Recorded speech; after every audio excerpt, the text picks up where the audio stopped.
Hello guys, welcome to my channel M R success point. इसके last video में हमने इसका पार्ट 1 डिस्कस किया था और इस वीडियो में पार्ट 2 डिस्कस करेंगे। पार्ट 1 में हमने बंगाल के गवर्नर जनरल और भारत के गवर्नर जनरल के बारे में पढ़ा था और पार्ट 2 में अच्छे से हम लोग वायसराय टॉपिक को पढ़ेंगे। ठीक है, तो जो भी इस चैनल में नए हैं हमारे चैनल को सब्सक्राइब कर दें और पास में देखिए बेल आइकन को प्रेस कर दें ताकि आपको लेटेस्ट नोटिफिकेशन मिलता रहे। और अगर अच्छे से पढ़ना है इसको तो वीडियो को बिना स्किप किए लास्ट तक देखें। तो जैसा कि हम सभी जानते हैं कि 1857 के विद्रोह के बाद वायसराय की पदवी जो है आई, मतलब भारत के गवर्नर जनरल का नाम बदलकर वायसराय रख दिया गया। ठीक है, तो इसमें हम लोग इतना सारा नहीं पढ़ेंगे, इसमें से जो भी इम्पोर्टेंट है उसको सिर्फ हम डिस्कस करेंगे, क्योंकि सब पढ़ेंगे तो फिर कन्फ्यूज कर जाएंगे, तो इतना नहीं पढ़ना है। जो भी इम्पोर्टेंट कार्यकाल है उसको हम लोग सिर्फ पढ़ेंगे। ठीक है, तो चलिए सबसे पहले पढ़ते हम लोग लॉर्ड कैनिंग के बारे में। इनका कार्यकाल था 1856 से 1862 ईस्वी तक। ठीक है, इनके समय शासनकाल में 1857 का विद्रोह हुआ था। कैनिंग को भारत का पहला वायसराय नियुक्त किया गया। ठीक है, इसके पहले क्या था, भारत का गवर्नर जनरल। भारत का गवर्नर जनरल बन गया अब भारत का वायसराय। ठीक है, तो कैनिंग जो था भारत का पहला वायसराय था। इंपॉर्टेंट क्वेश्चन है ये। इनके कार्यकाल में प्रमुख घटना क्या क्या थी? विधवा पुनर्विवाह अधिनियम लागू किया गया। ठीक है, आईपीसी जो हम लोग कहते हैं, भारतीय दंड संहिता, इनके कार्यकाल में स्थापना की गई। ये जो व्यक्तिगत का सिद्धांत है जो डलहौजी के शासनकाल में शुरू किया गया था, लॉर्ड कैनिंग के शासनकाल में इसको ख़त्म कर दिया गया था, यानी राज्यों का विलय नीति को समाप्त कर दिया गया था। ठीक है सर, उसके बाद क्या हुआ, इंडियन हाईकोर्ट एक्ट पारित किया गया, जिसके तहत बम्बई, कलकत्ता और मद्रास में उच्च न्यायालय की स्थापना हुई। ठीक है, इंपॉर्टेंट लाइन है, इंडियन हाईकोर्ट एक्ट पारित हुआ जिसके तहत मुंबई, कलकत्ता और मद्रास में उच्च न्यायालय की स्थापना हुई। ये किनके कार्यकाल में हुआ था? लॉर्ड कैनिंग के कार्यकाल में हुआ था। ठीक है, उसके बाद क्या हुआ सर, भारत परिषद अधिनियम जो 1861 को लागू हुआ था। ठीक है, नील विद्रोह के टाइम पीरियड में वो भी जो है लॉर्ड कैनिंग के समय में हुआ था। ठीक है सर, फिर आता है लॉर्ड मेयो जो कि 1869 से 72 के बीच में रहा था। अजमेर में मेयो कॉलेज की स्थापना की गई इनके कार्यकाल में, लॉर्ड मेयो के कार्यकाल में। उसके बाद क्या हुआ, इन्हीं के शासनकाल में 1872 में भारत की पहली बार जनगणना हुई थी। ठीक है, ये काफ़ी इंपॉर्टेंट लाइन है। सिर्फ जनगणना हुई थी, सतत जनगणना नहीं थी, मतलब कि 10 साल में करना है ये चीज़ नहीं हुआ था। सिर्फ क्या हुआ था, जनगणना स्टार्ट हुआ था। ठीक है, 1872 में, और मतलब कि कंटिन्यू 10 साल में जो जनगणना होता है वो किनके टाइम पीरियड में हुआ था? उनका नाम था लॉर्ड रिपन, वो भी आगे हम बताएंगे। ठीक है, तो लॉर्ड मेयो, इनका सबसे इम्पोर्टेंट लाइन यही है कि भारत की पहली बार जनगणना किस वायसराय के समय में हुआ था, वो होगा लॉर्ड मेयो। ठीक है, अब नोट पॉइंट है सर एक, ये एकमात्र ऐसे वायसराय है जिनकी मृत्यु इनके ही शासनकाल में हुई थी। 1872 में अंडमान में इनकी हत्या हो गई, उसी के शासनकाल में एक अफ़गान के द्वारा जो है किया गया था। मतलब एक अफ़गानी ने इनका जो है हत्या कर दिया था। कहाँ पे? अंडमान में। कब? 1872 ईस्वी में। मतलब ये एकमात्र ऐसे वायसराय है जिनके शासनकाल में इनकी मृत्यु हुई थी। उसके बाद क्या, भारतीय सांख्यिकी बोर्ड जो CSO का गठन भी लॉर्ड मेयो के शासनकाल में हुआ था। ठीक है सर, एक लॉर्ड एलिगन का आता है, तो वहाँ भी आंदोलन लॉर्ड एलिगन के कार्यकाल पे हुआ था। ये बस इसको याद रखिए, बस काफ़ी इंपॉर्टेंट है। ठीक है, वहाँ भी आंदोलन, इसके बारे में बताएंगे जब हम लोग युद्ध के बारे में पढ़ेंगे, तब वहाँ भी आंदोलन के बारे में बताएंगे, ये भी इंपॉर्टेंट है।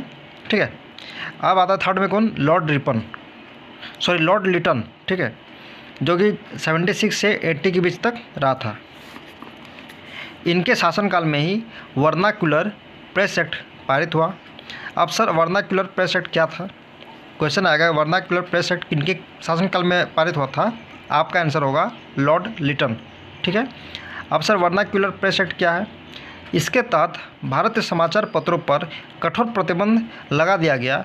अगर किसी अखबार में आपत्तिजनक चीज़ छपती है तो सरकार उसके प्रिंटिंग प्रेस सहित संपत्ति जब्त कर सकेगी।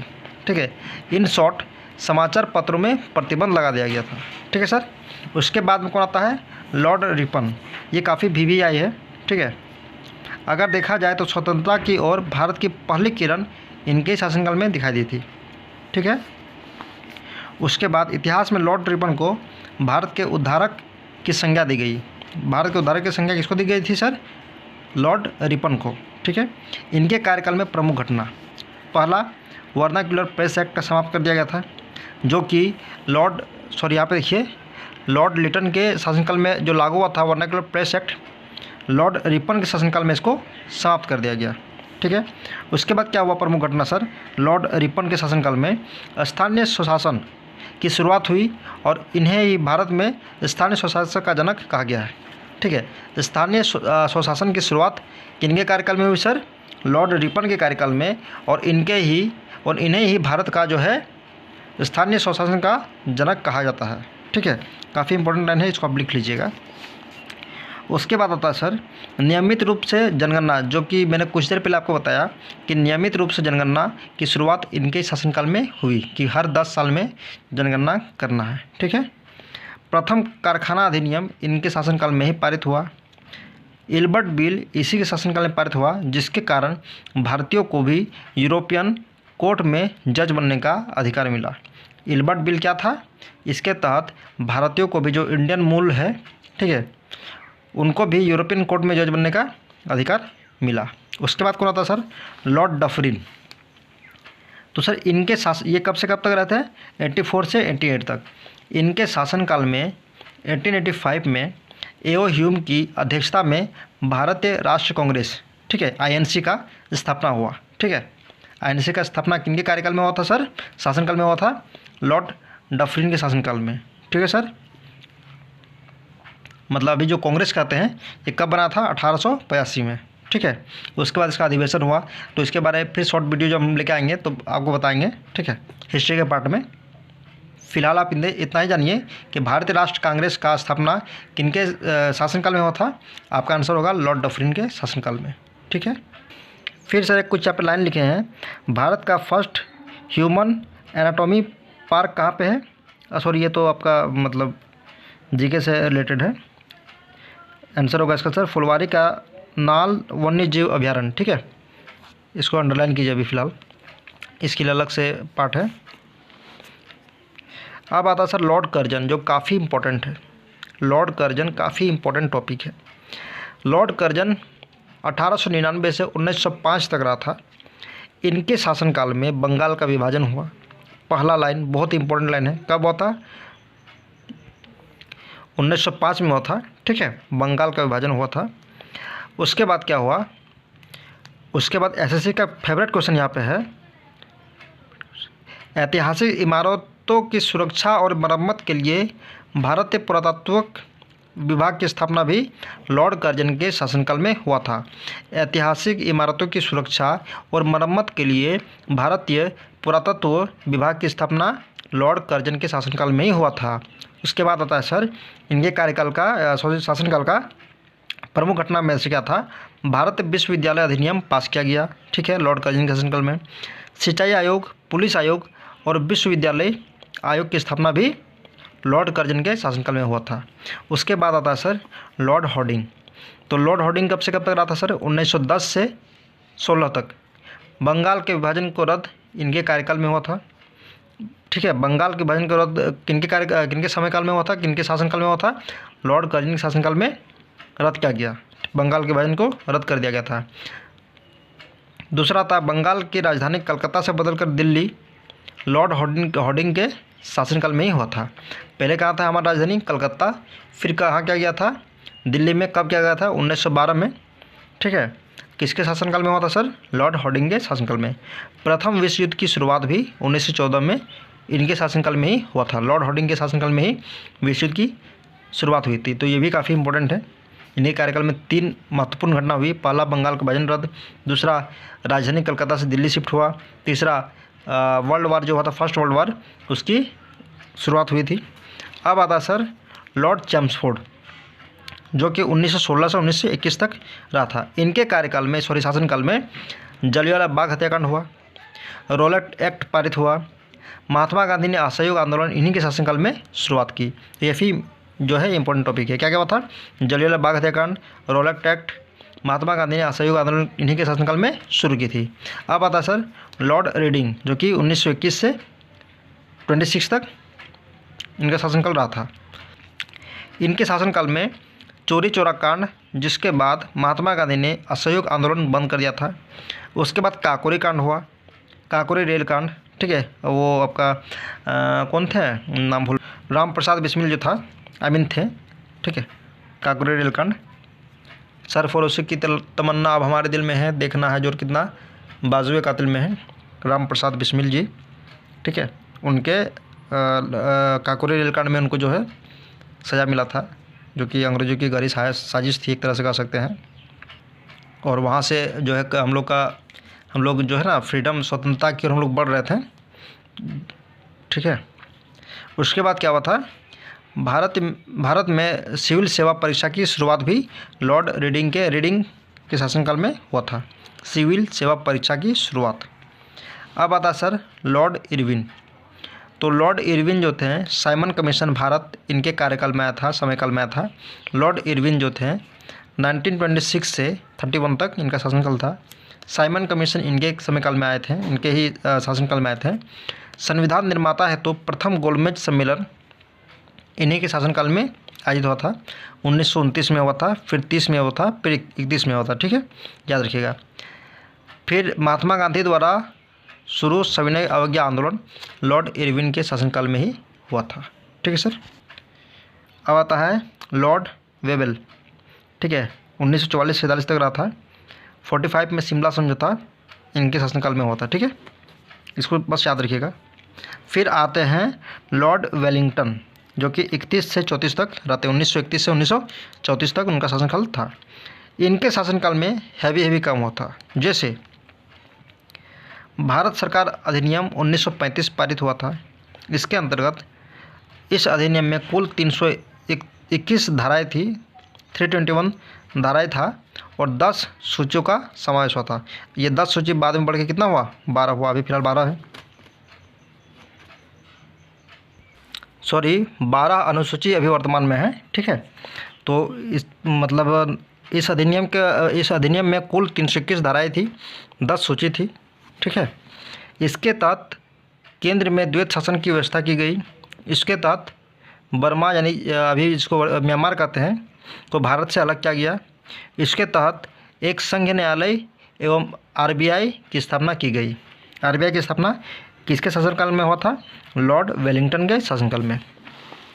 अब सर आता है लॉर्ड लिनिथगो, जो कि 1936 से 43 तक इनका शासनकाल रहा था। इनके शासनकाल में मुख्य काम क्या क्या हुआ था सर, भारत छोड़ो आंदोलन हुआ था, ठीक है। एक क्रिप्स कमीशन जो कि 1942 में आया था। पहली बार आम चुनाव हुआ था और विश्व युद्ध का शुरुआत भी इनके ही शासनकाल में हुआ था। फिर आता है सर लॉर्ड माउंटबेटन। फिर से देखते हैं लॉर्ड लिनिथगो के शासनकाल में क्या क्या था, भारत छोड़ो आंदोलन, क्रिप्स कमीशन, पहली बार आम चुनाव, द्वितीय विश्व युद्ध की शुरुआत, सेकेंड वर्ल्ड वार स्टार्ट हुआ था, ठीक है, लॉर्ड लिनिथगो के शासनकाल में। अब आता है सर लॉर्ड माउंटबेटन, जो कि 1947 से 48 तक इनका शासनकाल रहा था। इनके समयकाल में ही भारत की आज़ादी हुई थी। भारत को आज़ादी किनके शासनकाल में मिली, लॉर्ड माउंटबेटन के शासनकाल में, ठीक है सर। अब कुछ क्वेश्चन देखते हैं। स्वतंत्रता के बाद वायसराय की पदवी को भी समाप्त कर दिया था। फिर इसके बाद क्या आया, गवर्नर जनरल की पदवी को अपनाया गया फिर से, ठीक है, मतलब वायसराय हट गया, फिर क्या हुआ, उसका नाम हो गया अब गवर्नर जनरल। कब, स्वतंत्रता के बाद, ठीक है। अब सर स्वतंत्रता के बाद भारत का पहला गवर्नर जनरल कौन बना, लॉर्ड माउंटबेटन, ठीक है। उसके बाद चक्रवर्ती राजगोपालाचारी, जिनका 1948 से 50 तक इनका शासनकाल रहा था। स्वतंत्रता के बाद भारत के पहले भारतीय और आखिरी गवर्नर जनरल कौन थे, सी राजगोपालाचारी, ठीक है। स्वतंत्रता के बाद पहला भारतीय और आखिरी गवर्नर जनरल कौन थे, सी राजगोपालाचारी, ठीक है। संविधान स्थापित होने के बाद ये पद को भी हटा दिया गया, ठीक है। अब इसके बाद क्या हुआ, ये जो गवर्नर जनरल था इसको भी ख़त्म कर दिया गया था। अब सर कुछ इंपॉर्टेंट टॉपिक है, कुछ इंपॉर्टेंट पॉइंट है। तो क्या क्या है सर, लॉर्ड रीडिंग के शासनकाल में भारत में सिविल सेवा परीक्षा की शुरुआत हुई। लॉर्ड लॉरेंस के शासनकाल में प्रथम समुद्री टेलीग्राफ सेवा की शुरुआत हुई। लॉर्ड लॉरेंस के शासनकाल में प्रथम समुद्री टेलीग्राफ सेवा की शुरुआत हुई। लॉर्ड लैंसडाउन के शासनकाल में भारत और अफगानिस्तान के बीच डोरंड रेखा जो है बनी। ठीक है, अब सर आता है लॉर्ड एल्गिन द्वितीय का स्टेटमेंट क्या था। ठीक है, लॉर्ड एल्गिन द्वितीय का स्टेटमेंट क्या था। उनका स्टेटमेंट था, ये काफ़ी बार एग्ज़ाम में आया है, आपको स्टेटमेंट देखने को मिलेगा। उसमें से 4 ऑप्शन रहेगा, 4 वायसराय या जो भी है वो सब रहेंगे, उनमें से एक नाम इनका भी रहेगा, वो सही आंसर होगा। स्टेटमेंट क्या था सर, भारत को तलवार के बल पर विजित किया गया है और तलवार के बल पर ही इसकी रक्षा की जाएगी। ठीक है, क्या कहा था सर, भारत को तलवार के बल पर विजित किया गया और तलवार के बल पर ही इसकी रक्षा की जाएगी। ये नोट्स रहा कंप्लीट यहाँ तक का। अब कुछ ट्रिक है सर, वो ट्रिक याद रखिएगा, सीरियली है। ठीक है, जैसे कि फर्स्ट बंगाल का पहला गवर्नर कौन था, फिर गवर्नर जनरल कौन बना, फिर भारत का गवर्नर जनरल कौन बना, फिर भारत का वायसराय कौन बना, और उसके बाद स्वतंत्रता के बाद कौन गवर्नर जनरल बना, आखिरी कौन था, सारा ट्रिकली यहाँ पे आपको मिलेगा। ट्रिक क्या है सर, ट्रिक है रॉबर्ट है विलियम की मौसी। ठीक है, पहला रॉबर्ट क्लाइव, फिर है sir Warren Hasting, William Bentinck, lord Canning, मो से हो जाएगा सर माउंटबेटन, सी से सी राजगोपालाचारी। ठीक है, सीरियली है, फर्स्ट गवर्नर बंगाल का प्रथम गवर्नर से लेकर के जो है भारत का अंतिम गवर्नर जनरल तक का जो भी शासनकाल में रहते हैं उनका नाम है। ठीक है, आपको शॉर्ट्स में भी ये हम बताए हैं, आप मेरा शॉर्ट्स जाके देख लीजिएगा, आपको ये ट्रिक क्लियर हो जाएगा। शॉर्ट्स बनाया है इसका, वही 15 से 20 सेकंड का होगा, वहाँ से ये ट्रिक को हम मतलब अच्छा से डिटेलिंग की है, वहाँ पे आप देख सकते हैं। उसके बाद सर क्या, जॉन लॉरेंस के शासनकाल में कलकत्ता, बम्बई और चेन्नई में उच्च न्यायालय की स्थापना हुई थी। जॉन लॉरेंस के शासनकाल में कलकत्ता, बम्बई और चेन्नई में उच्च न्यायालय की स्थापना हुई थी। लॉर्ड नॉर्थब्रुक के शासनकाल में बंगाल में भयानक अकाल आया था। उसके बाद कुछ एक टर्म जानते हैं, लॉर्ड इरविन के शासनकाल में हुए कार्य, उनका ट्रिक क्या है, साई शारदा ने गांधी के बाल का नस खोजा। ठीक है, साई से सर साइमन कमीशन की नियुक्ति 1927 में आगमन हुआ था। ठीक है, फिर था शारदा एक्ट जो कि 1929 में हुआ था। फिर था गांधी इरविन समझौता जो कि 31 में हुआ था। फिर बा से बारदोली सत्याग्रह अक्टूबर 1928 में हुआ था। ल से लाहौर षड्यंत्र केस 1929 में हुआ था। नमक सत्याग्रह 1930 में हुआ था। सा से सविनय अवज्ञा आंदोलन 1930 में हुआ था। और सर यहाँ मेरा वीडियो समाप्त होता है। अगर वीडियो अच्छा लगे तो हमारे चैनल को सब्सक्राइब कर दें, अपने फ्रेंड्स के साथ शेयर करें और इस नोट्स को प्रॉपर अपने कॉपी में लिख लें। किसी को समस्या होगी तो आप हमारे कमेंट सेक्शन में आके या हमारे व्हाट्सएप नंबर पे आप व्हाट्सएप कीजिए, इसका PDF हम आपको शेयर कर देंगे। हमारे साथ बने रहने के लिए धन्यवाद। फिर से मिलते हैं नए वीडियो में। तब तक के लिए सी यू, टेक केयर।